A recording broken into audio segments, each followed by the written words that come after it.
Hello, my dear students. Now, question number 10.5.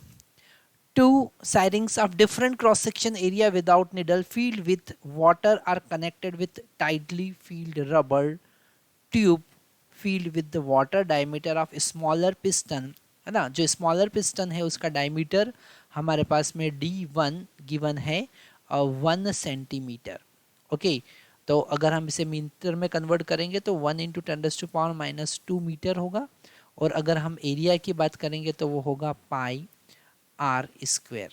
तो यहाँ पर R1 कितना हो जाएगा, हमारे पास में हो जाएगा पाई D1 स्क्वेयर बाई 4, क्योंकि R1 is equal to D by 2.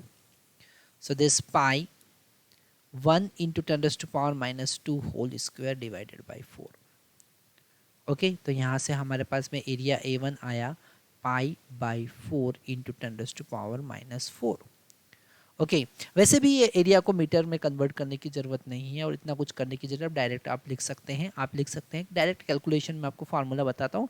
अगर हम बात करें तो pressure at 1 is equal to pressure at 2, that is the Pascal's law.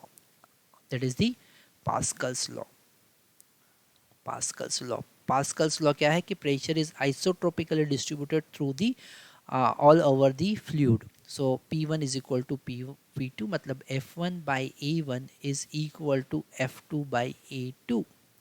Okay, हमको फाइंड करना है, find the force exerted on the larger piston. F2 larger है, so F2 is equal to A2 divided by A1 into F1.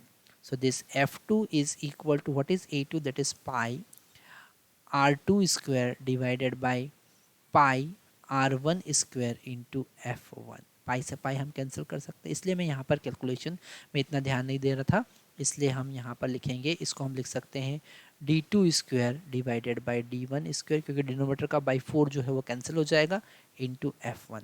तो यहाँ पर हमको इसको metre में कन्वर्ट करने की भी ज़रूरत नहीं है. D2 का वैल्यू है 3, so 3 square divided by 1 square into F1, that is equal to 10 newton. So into 10 newton. So this F2, this is 1, F2 is equal to 90 newton. Okay, directly आप लिख सकते हैं. यहाँ पर आपको ना तो मीटर में कन्वर्ट करने की ज़रूरत है, ना ही आपको रेडियस फाइंड करने की ज़रूरत है. तो आप डायरेक्टली यहाँ पर ए पार्ट सॉल्व कर सकते हैं, that is the A part. B part में क्या गिवन है, the smaller piston is pushed through 6 centimetre, how much does the large piston move out. Okay, तो हम यहाँ पर बी पार्ट सॉल्व कर लेते हैं. कलर हम यहाँ पर चेंज कर लेते हैं, इसका ब्लैक कलर ले लेते हैं. तो यहाँ पर हमको पता चलना है कि दोनों का वॉल्यूम इक्वल होगा. A1 L1 is equal to A2 L2. Okay, जितना वॉल्यूम फर्स्ट पार्ट का डाउनवर्ड होगा उतना ही वॉल्यूम सेकंड पार्ट का अप होगा. तो यहाँ पर इसको लिख सकते हैं pi D1 square by 4 into L1 is equal to pi D2 square by 4 into L2. So this will cancel out. D1, what is this D1? This is equal to 1 square, and L1 we have to find, and this a smaller piston, so L1 is given 6 centimeter, 6, and this is 3 square into L2. So this L2 is equal to 6 by 9, that is equal to 2 by 3, that is equal to 0.67 meter. Okay, हम लिख सकते हैं 67 centimetre. कितना shift होगा, 67 centimetre shift होगा.